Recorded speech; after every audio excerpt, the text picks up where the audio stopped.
Let's preview the Europa League final. So you were probably thinking that Let's Preview was done and it was over for the season, but I did say at the end of the video that I did for Liverpool's last game that I was going to try and do a preview for the Europa League game and for the Champions League final, and I'll probably maybe do one for the FA Cup final as well. So we're probably going to get those out because I need to. I like making videos. And it's actually really important in terms of like the Premier League next season and also the Champions League next season as well, because this could be big. This is big for both Manchester United and Ajax. Manchester United, obviously, they did finish sixth in the season, and in the Premier League, I should say, and that's not necessarily going to be looking good enough for them. Now, you've got to look at the amount of injuries that those guys have got, and as you guys know, I'm a Liverpool fan. I'm not in this to slate Man United or anything like that. I'm not that type of football fan. Yes, they are our rivals, but I'm not that type of person to actually just go and full on slate them for a video. They've had a hell of a lot of injuries to important players. You cannot take the importance of Zlatan out of Manchester United, who arguably has been one of the signings of the season in the Premier League for sure. Definitely one of them. He's been absolutely brilliant. You had Pogba get injured as well at some point. Eric Bailly is suspended for this game. I think Pogba's back fit again now. I think he scored it. He scored against Palace, so he must be absolutely fine. And they had a big slump round about that near the start to middle of their season. Yes, they did go on a big unbeaten run, but a lot of those were draws, and a lot of people weren't fans of that. But at the end of the day, what you got to look at, some of those draws could have maybe easily been turned into losses, to be honest with you. Like, say, if you look at some teams that were going on that similar sort of run where they're getting draws, some of those teams might be losing those things. And this could also be a thing that you look at next year with Manchester United. Do those draws become wins? Because everybody knows about Jose Mourinho. His first season doesn't always hit the ground running. In fact, he's most notoriously known for his second season being the absolute, that's the one. It's his best season that he has with any club. So, is that going to be something where next year you look at these draws that they had over this season, do they become wins next season? That's one thing that you've always got to look at. They've been ridiculed pretty much everywhere, from the media, pundits, to social media, everything like that, about staying in sixth for so long, jumping out of fifth on an afternoon and then going back right into sixth place that very same day. It's one of those things. You cannot discount the fact that it looks like he's going to be building something, and this Champions League the Champions League place that is on offer by winning this Europa League final is going to be huge, because then that's going to pretty much mean Griezmann, those types of caliber of players that they're going to be wanting to link back up with. They've already got. I don't know what's going on with Ibrahimovic, whether he's going to be sticking around or not. But if you get Ibrahimovic, and to be honest with you, out of the two players, I'd be wanting Ibrahimovic to stay and maybe move Rooney on, because Rooney, I think that's it. If you bring Griezmann in and you have Ibrahimovic there, and then you've got Rashford, you've got Martial, you've got so many different options along that front line. You don't need Rooney anymore. Might be a club legend, stuff like that, but to be honest, he's been a bit past his sell-by date for a couple of years. I think he needs to either move on, or I don't know what he can do. Either move country, no idea. I don't see him going over to, maybe the MLS will be the most likely destination for him or something like that. I'm not entirely sure, to be honest. You guys will probably have to let me know. But I think if you bring in Griezmann, you've already got Zlatan there if you keep hold of him. You've got Rashford, who is still so young. Martial, quite young as well. You've got so many options, and I think they're being limited a little bit by sometimes. I think Mourinho has done the right thing this season by sometimes actually just benching Rooney, and just not playing him, because they seem to play a little bit better without him. Yeah, he'll come on and score the odd goal here and there, but I think I just don't think he's necessary there anymore. He's not going to be a big player, and if he wants to be that big player that he still obviously will see himself as a 300 grand a week player, that's not. That I don't agree with that, and I think that's what they would be looking for. They get this Champions League place. They've already got Pogba in the midfield. They've got I forgot Mkhitaryan as well. Absolutely, there's no doubt in my mind that next season these players, yes, they've had this season and it's not been the best, but even though they've not been the best, they've still managed to finish sixth. They're still in a Europa League final. They've got a cup already this season, so I mean they've got silverware. They could have another one and a Champions League place.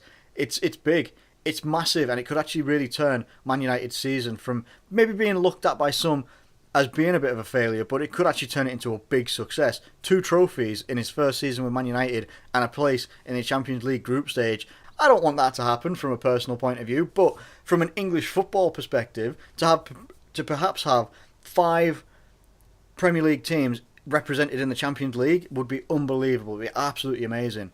So let's get into this one anyway. Looking at the form of the Europa League games before this one, obviously you had Manchester United. They won 1-0 against Celta Vigo, and then they drew 1-1. And Celta Vigo in the second match really put the pressure on. Obviously that was the match where Eric Bailly got his suspension. He's not going to be available to play in this game, which could be a big miss due to the amount of injuries that they've had. I think it will be a big miss. Obviously, now let's have a look at Ajax. Who did they play? Oh, they played Lyon. Now, they smashed Lyon 4-1 in the first leg. And then they got beat 3-1 in the next leg. Now, obviously, they still went through. They're in the final. That's absolutely fine. But there's a bit of a frailty there where you don't go out, win 4-1 in your first leg, and then lose 3-1. I don't know. It's a frailty there where it looks like they're either going to score more goals than you or they're going to concede.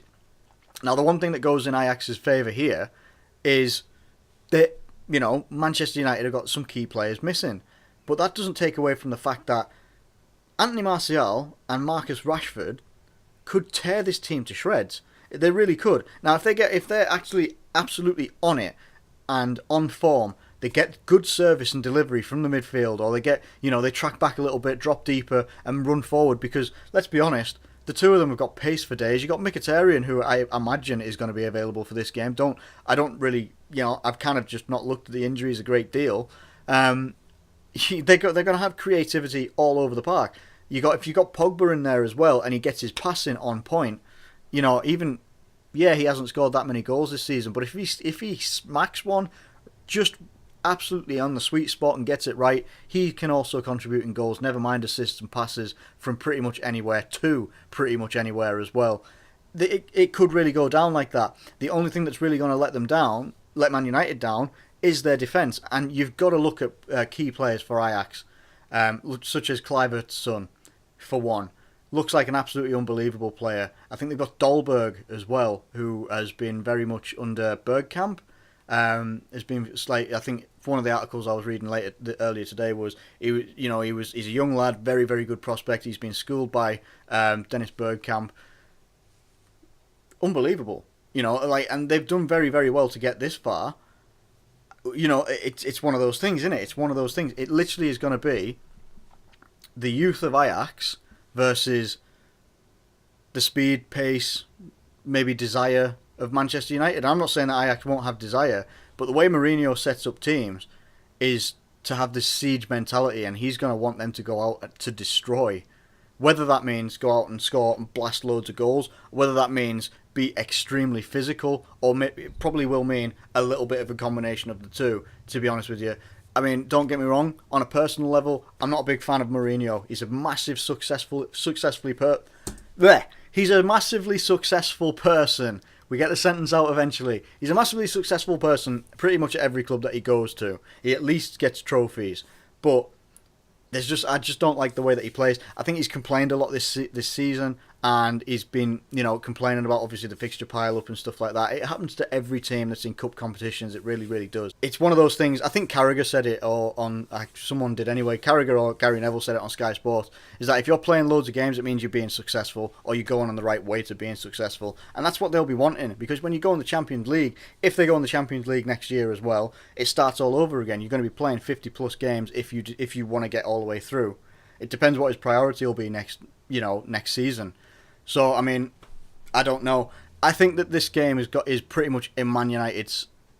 It's in Man United's hands, in my opinion. So, looking at Ajax's last 6, they've won 3 and lost 3. Okay, so 2 of the wins were in the actual Dutch league itself, the Eredivisie. One of the wins was that 4-1 against Lyon. The other loss was against Lyon in the Europa League. 1 loss in the Eredivisie, and the other one was against Schalke in the quarterfinal. So there's something about the away leg. Now that could also play into Ajax's favour then, because if it's a standalone match, and the way that they play, it seems to be they play in the first match, it could very well, it could work out in their favour. It seems to be when they play away, though. They lost the away leg against Schalke. They lost the away leg against Lyon. They're not going to be playing at their home stadium. So is that going to be a factor? I'm not entirely sure. Man United could very well have the same thing, but go in their favour. Because when they seem to play away from home, they do alright. They don't do too badly. When they play at home, they'd be getting quite a few draws. This could be one of those things where they go away. I think maybe, apart from when they come up against Tottenham and Arsenal, but obviously Tottenham have been an unreal team this season. Arsenal, they lost 2-0 there, but again, it's the start of the fact that they were having to rest so many players, or not rest so many players, but they were getting so many players injured as well because of the rigours of the season. It's just how it's been for Man United. So you can't really take that into account for this one, because they will be fielding whatever is the strongest possible lineup that they can. That could play in their favour. And on that basis, I'm going to go for the fact that, I think that Man United will win this game. I do think that Ajax will cause them some problems at the back, because their defensive issues won't be solved unless a miracle has happened and Mourinho or Manchester United as a whole have kept something a bit hidden, but I don't think so. Not with the type of injuries that they've been having. I'm not entirely sure. Obviously, you've got David De Gea in goal as well, so that's not too bad. It's just about who's in front of him. But I do actually genuinely, hand on heart, think that Man United will win this one. Whether I want them to or not, that's just how I feel. I think that they will win this. I'm going to go with 2-1. I don't think there's going to be very many goals in it. I think it's going to be very tight. And that's how I think it's going to go. I think Ajax will miss out just. I do think that Ajax will score first, but I think Man United will react better and that they'll come back out and they'll win 2-1. Let me know in the comments below what you think of this Europa League final. What do you think of the prediction? Do you think I'm right? Do you think I'm wrong? And have I missed a lot of points of Ajax? Obviously, I haven't been able to watch a lot of the Eredivisie lately because Eredivisie coverage over in the UK, at least from what I've known, is it's quite late night, and obviously with my job, I can't actually be up late night. Sorry about that. So if any of my facts are a little bit wrong, do tell me. Let me know in the comments, because I do want to improve, as always. But anyway, let me know what you think. I think it's going to be a good match, hopefully. Don't be boring. Don't go to penalties.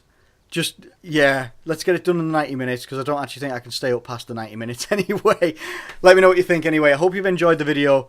There's going to be one for the Champions League final, so if you've got any thoughts on that as well, get that down in the comments below. Thank you ever so much for watching, as always, and I'll catch you later.